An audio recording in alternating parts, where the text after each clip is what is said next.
नमस्कार दोस्तों, अगर पूर्ण पाठशाला के यूट्यूब चैनल पर अगर पहली बार आए हैं तो चैनल को सब्सक्राइब कर लें और बेल आइकन को दबा दें ताकि अगली वीडियो का नोटिफिकेशन आपको मिल जाए।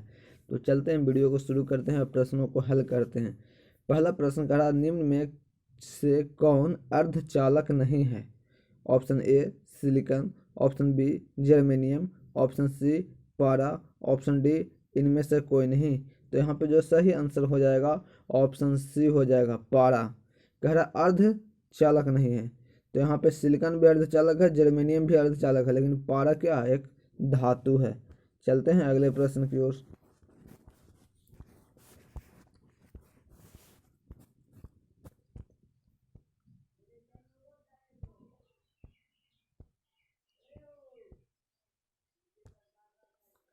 सेकंड प्रश्न में कह रहा बोल्ट या एम्पियर प्रदर्शित करता है? ए एम्पियर को, बोल्ट प्रति एम्पियर प्रदर्शित करता है। ए एम्पियर, बी बोल्ट को, सी ओम को, डी वाट को। तो इसका जो आपको सही आंसर हो जाएगा ऑप्शन सी ओम को। ओम का मात्रक होता है वोल्ट प्रति एम्पियर। चलते हैं अगले प्रश्न की ओर दोस्तों। प्रश्न संख्या 3 कह रहा विद्युत प्रतिरोध का मात्रक है? Option A ampere, option B volt, option C ohm, option D ओ वाट। तो यहाँ पे आपका जो सही आंसर हो जाएगा प्रश्न संख्या 3 का ओम। प्रतिरोध का मात्रक आप जानते होंगे ओम होता है और ओम को इस प्रकार से दिखलाया जाता है। चलते हैं अगले प्रश्न की ओर। प्रश्न संख्या 4 कहा जा रहा है विद्युत धारा का मात्रक होता है? ए वाट, बी वोल्ट, सी ओम, डी एम्पियर। तो विद्युत धारा का जो ए सही मात्रक होता है वह कौन सा होता है? एम्पियर होता है। तो यहाँ पे आपका सही आंसर हो जाएगा ऑप्शन डी। चलते हैं अगले प्रश्न की ओर।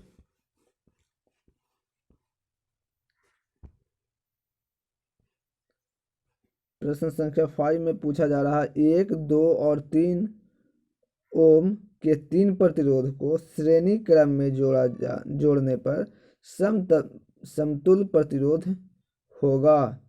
Option A 1 ohm, option B 2 ohm, option 3, option D. वो यहाँ पे थोड़ा सा मिस्टेक है, आप लोग समझ जाइएगा। यहाँ पे ऑप्शन सी होना चाहिए था, ऑप्शन सी की जगह वहाँ पे डी लिखा गया है। ऑप्शन सी 3 ओम, ऑप्शन डी 6 ओम। तो यहाँ पे जो आपका सही आंसर हो जाएगा प्रश्न संख्या 5 का वह हो जाएगा ऑप्शन डी 6 ओम। आप लोग भी जानते हैं जब प्रतिरोध को श्रेणी क्रम में जोड़ा जाता है तो R1 plus R2 plus R3 इस प्रकार से प्रतिरोध को दिखाते हैं। तो यहाँ पे 3 प्रतिरोध को जोड़ा गया, 1 प्लस 2 प्लस 3, तो 3 2 5 1 6। तो समतुल्य प्रतिरोध इक्वल टू 6। चलते हैं अगले प्रश्न की ओर। प्रश्न संख्या 6 करा विभवांतर का एस आई मात्रक होता है?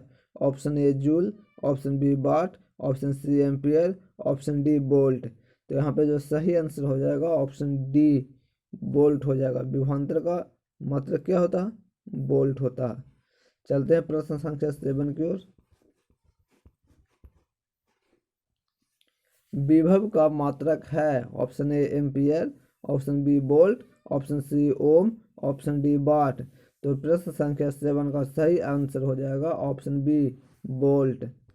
चलते हैं अगले प्रश्न की ओर। प्रश्न संख्या 8 100 वाट और को 220 वोल्ट के विद्युत बल्ब के तंतु का प्रतिरोध होगा। कह रहा 100 वाट का बल्ब है और 220 वोल्ट पे है, तो विद्युत बल्ब के तंतु का प्रतिरोध क्या होगा? प्रतिरोध निकालना है। Option A 900 ohm, option B 484 ohm, option C 220 ohm, option D 100 ohm. तो यहाँ पे जो आपका सही आंसर हो जाएगा प्रश्न संख्या 8 का ऑप्शन बी 484 ओम। चलिए मैं इसको डिफाइन कर देता हूँ कि किस प्रकार से निकाला जाता है, उसके बाद है। तो जैसा कि मैंने कहा इसको मैं सॉल्यूशन कर देता हूँ, तो आप लोग पहले यहाँ पे ध्यान से देखिएगा। मैं कलर चेंज कर लेता हूँ थोड़ा सा, ये रेड कलर ले लेते हैं। अब यहाँ पे हम दिया गया क्या है, पहले तो दिया गया है पी अर्थात पावर, पावर कितना है 100 दिया गया है, पावर तो दिया गया 100। अब क्या दिया गया वोल्ट, वोल्ट कितना गया 220 दिया गया है। आप लोग एक फार्मूला जानते होंगे, P इजिकल टू होता है V² बटा R। तो इसे हम अगर R में ले आए, कन्वर्ट कर दें रेजिस्टेंस में, तो ये हो जाएगा R इजिकल टू V² बटा P। इसी फार्मूला का इस्तेमाल कर देते हैं। अब थोड़ा सा मिटा लेते हैं। तो हम अगर V इजिकल टू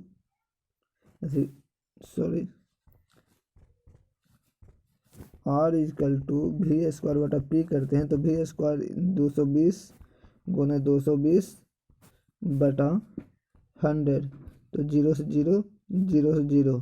अब 22 मल्टीप्लाई 22 इजिकल टू कितना हो जाएगा 484। तो यही तो हमारा मान है, इतना ओम तो रेजिस्टेंस निकला। तो मेरा जो सही आंसर क्या था, वो मेरा सही आंसर हो जाएगा ऑप्शन बी 484 ओम। चलते हैं अगले प्रश्न की ओर। प्रश्न संख्या 9, टंगस्टन निम्नलिखित में से किस ताप पर पिघलता है? Option A 2500 degree Celsius, option B 3000 degree Celsius, option C 3500 degree Celsius, option D 4000 degree Celsius. तो प्रश्न संख्या 9 का जो सही आंसर है ऑप्शन सी 3500 डिग्री सेल्सियस। बहुत जगह ये आपको चेंज भी मिल सकता है, लेकिन एनसीईआरटी बुक में हमने देखा 3500 डिग्री सेल्सियस। चलते हैं अगले प्रश्न की ओर। प्रश्न संख्या 10, विद्युत शक्ति का मात्रक है? Option A ampere, option B volt, option C ohm, option D watt. तो विद्युत शक्ति का जो सही एम्पियर, विद्युत शक्ति का जो सही मात्रक है ऑप्शन डी वाट हो जाएगा। चलते हैं अगले प्रश्न की ओर। प्रश्न संख्या 11, प्रतिरोध का एसआई मात्रक होता है? प्रतिरोध का एसआई मात्रक क्या है? A joule, option B ampere, option C watt, option D ohm. तो आप सभी लोग जान रहे हैं कि ऑप्शन डी सही हो जाएगा। यहाँ पे ओम प्रतिरोध का एसआई मात्रक होता है। चलते हैं अगले प्रश्न की ओर। प्रश्न संख्या 12, कह रहा 12 वोल्ट विभवांतर के दो बिंदुओं के बीच 2 कूलम्ब आवेश को ले जाने में कार्य किया जाता है? Option A 6 joule, option B 24 joule, option C 14 joule, option D 10 joule. तो प्रश्न संख्या 12 का यहाँ पे जो सही आंसर हो जाएगा ऑप्शन बी 24 जूल। अब चलते हैं, इसको हम डिफाइन कर लेते हैं कि किस प्रकार से निकाला जाता है। चलिए तो इसे हम सॉल्व कर लेते हैं। तो आप लोग को यहाँ पे दिया गया भी वोल्ट कितना दिया गया 12, विभवांतर दिया गया है 12 वोल्ट, कूलम्ब दिया गया है 2 कूलम्ब आवेश। तो आप लोग जानते हैं W इजिकल टू होता है V इंटू क्यू, ये तोड़ने पे आता है। तो वोल्ट कितना है 12 गुने 2, तो 12 दूनी 24 जूल। मात्रक वर्ग का क्या होता है जूल। तो आपका सही आंसर क्या होगा ऑप्शन बी। चलते हैं अगले प्रश्न की ओर। प्रश्न संख्या 13, का सेल के विद्युत वाहक बल का मात्रक होता है? Option A ohm, option B volt, option C ampere, option D coulomb. तो यहाँ पे जो सही आंसर हो जाएगा 13 का वह हो जाएगा ऑप्शन बी वोल्ट। चलते हैं अगले प्रश्न की ओर। प्रश्न संख्या 14, 1 मीटर के स्केल पर 0 तथा 2 एम्पियर के बीच 20 विभाग है, इसका अल्पतमांक है? Option A 0.1 ampere, option B 0.01 ampere, option C 0.02 ampere, option D 0.02 ampere. तो प्रश्न संख्या 14 का जो सही आंसर हो जाएगा ऑप्शन ए, सॉरी यहाँ पे प्रॉब्लम हुई, ऑप्शन ए क्या हो जाएगा, इसका सही आंसर हो जाएगा 0.1 एम्पियर। कह रहा 1 मीटर स्केल पर 0 तथा 2 एम्पियर के बीच 20 भाग है। तो देखिए 0 1 मीटर का जो स्केल है, ठीक, इसमें कह रहा 0 तथा 1 एम्पियर के बीच, तो इसका जो भाग 20 भाग में बांटना है, तो बराबर बराबर भाग बांटा जाएगा। तो यहाँ पे क्या हो जाएगा 0.1 एम्पियर।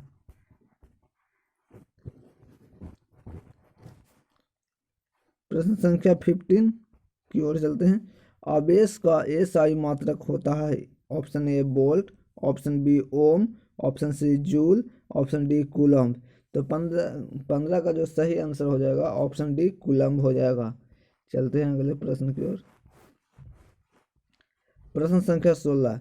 जब किसी चालक तार से विद्युत धारा प्रवाहित होती है तो गतिशील कण होते हैं। ऑप्शन ए परमाणु, option B iron, option C proton, option D electron.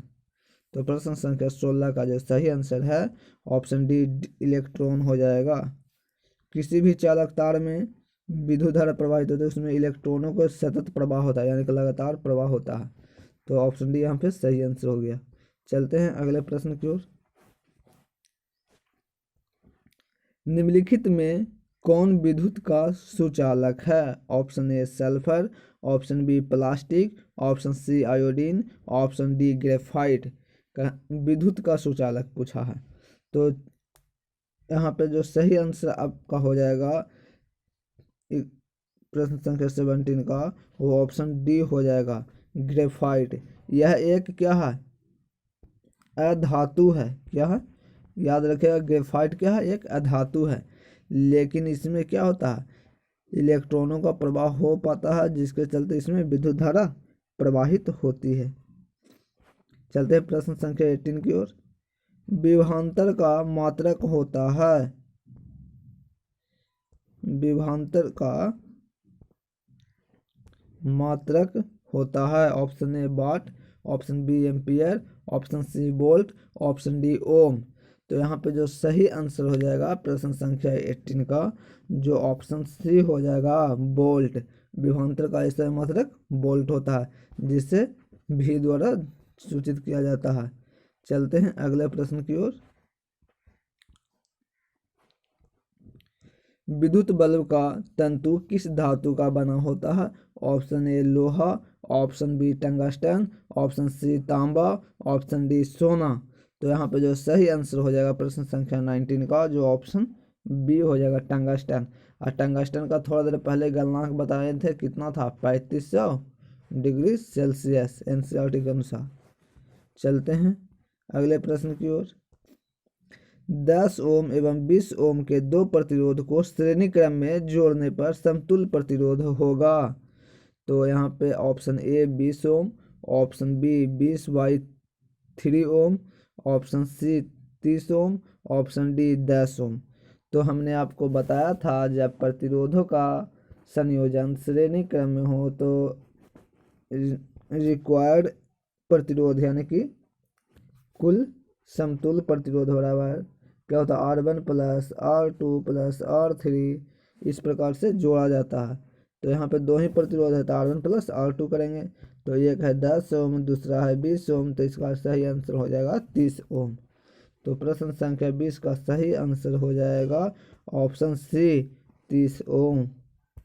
चलते हैं अगले प्रश्न की ओर। किसी बल्ब से 220 वोल्ट पर 2 एम्पीयर की धारा प्रवाहित होती है तो फिलामेंट का प्रतिरोध होगा। Option A 55 ohm, option B 10 ohm, option C 220 ohm, option D 110 ohm. तो 21 का जो सही आंसर है ऑप्शन डी 110 ओम। इसे भी मैं डिफाइन कर देता हूँ कि तो यहाँ पे जैसे कि मैंने आप लोगों को बताया है, दिया हुआ है क्या, भी दिया हुआ है 220 वोल्ट। सॉरी, थोड़ा सा यहाँ पे टेक्स्ट है जो ज़्यादा काफ़ी मोटा हो गया है, इसको साइज को ज़रा छोटा कर लेते हैं तब आपको बताने में आसानी होगी।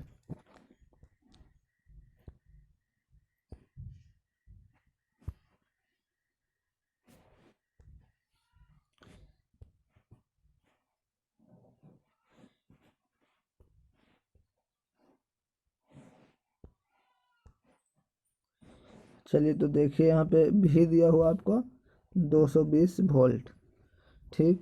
आपको आई दे दिया है 2 एम्पियर। आप लोगों ने जानना होगा कि हमको पहले क्या निकालना होगा, पावर निकालना होगा।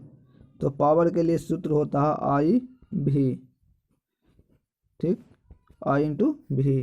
तो आई का मान 220 वोल्ट, आई का मान 2 एम्पियर है, अब वोल्ट का 220, तो 2 से मल्टीप्लाई करेंगे तो कितना हो जाएगा 440 वाट हो गया। ये क्या हो गया, वाट निकल गया, ठीक। अब हमारा वाट प्राप्त हो गया है, तो इसको क्या करना हो, वाट जब हमको प्राप्त हो गया तो थोड़ा सा ध्यान दीजिएगा। जैसे ही हमको वाट है जो प्राप्त हो गया, सॉरी, तो थोड़ा अब हम इरेज कर लेते हैं। जैसे हमको वाट यहाँ पे याद रखिएगा, हमको कितना वाट प्राप्त हो गया 440। तो यहाँ पे कह रहा रेजिस्टेंस निकालना, प्रतिरोध। तो प्रतिरोध का जो फार्मूला हम पीछे बताए थे आप लोगों को, तो वह फार्मूला था, ये आंसर आपका आया था ना, रेजिस्टेंस बराबर V² बटा P। तो यहाँ पे 220 गुने 220 हो जाएगा बटा P। अभी कितना आया था 440 आया था, इतना वाट आया था। तो आपका जो रेजिस्टेंस है 0 से 0 उड़ा देंगे, 22 2 जा 44 और 2 बार में 110। तो यहाँ पे जो आपका फाइनल वैल्यू आ गया 110 ओम आ गया। कितना 110 ओम। ये आपका क्या है, फाइनल आंसर है। तो यहाँ पे 21 का जो सही आंसर हो जाएगा ऑप्शन डी हो गया 110 ओम। चलते हैं अगले प्रश्न की ओर। प्रश्न संख्या 22, बैटरी से किस प्रकार से धारा प्राप्त होती है। Option A AC, option B DC, option C AC और डीसी दोनों, ऑप्शन डी इनमें से कोई नहीं। तो यहाँ पे जो सही आंसर हो जाएगा ऑप्शन बी डीसी करंट प्राप्त होती है। इसे डिस्ट धारा हिंदी में बोला जाता है। चलते हैं अगले प्रश्न की ओर। प्रश्न संख्या 23, अमीटर को विद्युत परिपथ में कैसे जोड़ा जाता है। ऑप्शन ए श्रेणी क्रम में, ऑप्शन बी समानांतर क्रम में, ऑप्शन सी ए और बी दोनों, ऑप्शन डी इनमें से कोई नहीं। तो 23 का जो सही आंसर हो जाएगा ऑप्शन ए श्रेणी क्रम में। अमीटर को श्रेणी क्रम में विद्युत परिपथ में जोड़ा जाता है। चलते हैं अगले प्रश्न की ओर। प्रश्न संख्या 24, कहा जा रहा वोल्ट मीटर को विद्युत परिपथ में कैसे जोड़ा जाता है। ऑप्शन ए श्रेणी क्रम में, ऑप्शन बी समानांतर क्रम में, ऑप्शन सी ए और बी दोनों, ऑप्शन डी इनमें से कोई नहीं। तो यहाँ पे जो सही आंसर हो जाएगा ऑप्शन बी समानांतर क्रम में। अब मीटर और वोल्ट मीटर को विद्युत परिपथ में कैसे जोड़ा जाता है, ये प्रश्न आपके लिए बहुत ही महत्वपूर्ण है, इसलिए थोड़ा नोट कर लीजिएगा। चलते हैं प्रश्न संख्या 25 की ओर। पूछा जा रहा विभवांतर मापने वाले यंत्र को कहा जाता है। ए आमीटर, बी वोल्ट मीटर, सी गैल्वेनोमीटर, ऑप्शन डी इनमें से कोई नहीं। तो 25 का जो सही आंसर होगा ऑप्शन बी वोल्ट मीटर।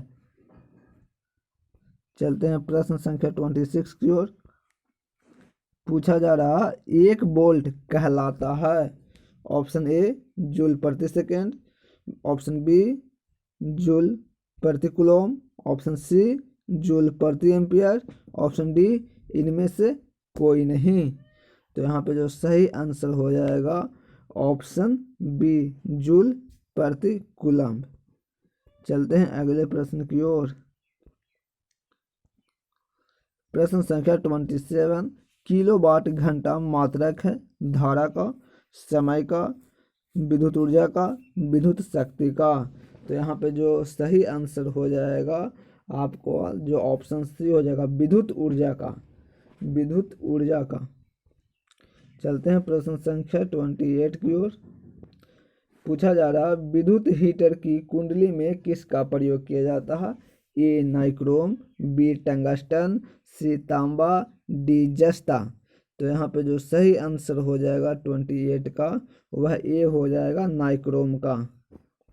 चलते हैं प्रश्न संख्या 29 की ओर। विद्युत चुंबक बनाए जाते हैं। ऑप्शन ए इस्पात के, ऑप्शन बी चांदी के, ऑप्शन सी पीतल के, ऑप्शन डी नर्म लोहे के। तो यहाँ पे जो 29 का सही आंसर हो जाएगा ऑप्शन डी नर्म लोहा का। लोहा अगर खाली दिया हुआ रहे तब मार सकते हैं, अगर ऑप्शन में नर्म लोहा ना रहे खाली लोहा रहे तब तो मार सकते हैं लोहा, वरना आपको मारना होगा नर्म लोहा। चलते हैं अगले प्रश्न की ओर। प्रश्न संख्या 30। विद्युत धारा उत्पन्न करने की युक्ति है। ऑप्शन ए जनित्र, option B motor, option C ammeter, option D galvanometer. तो प्रश्न संख्या 30 का सही आंसर हो जाएगा ऑप्शन ए जनित्र। चलते हैं प्रश्न संख्या 31 की ओर। एक एचपी यानी कि हॉर्स पावर अर्थात अश्व शक्ति बराबर होता है। Option A 746 watt, option B 736 watt, option C 767 watt, option D 756 watt. तो यहाँ पे जो सही आंसर हो जाएगा ऑप्शन ए हो जाएगा 746 वाट। अगर मेरे द्वारा दी गई जानकारी अच्छी लगी हो तो चैनल को सब्सक्राइब कर लें अगर, और वीडियो को लाइक करें। अगर आपको वीडियो पसंद नहीं आया तो डिसलाइक भी करें, तभी तो मेरे को पता चलेगा। चलते हैं, मिलते हैं नेक्स्ट वीडियो में।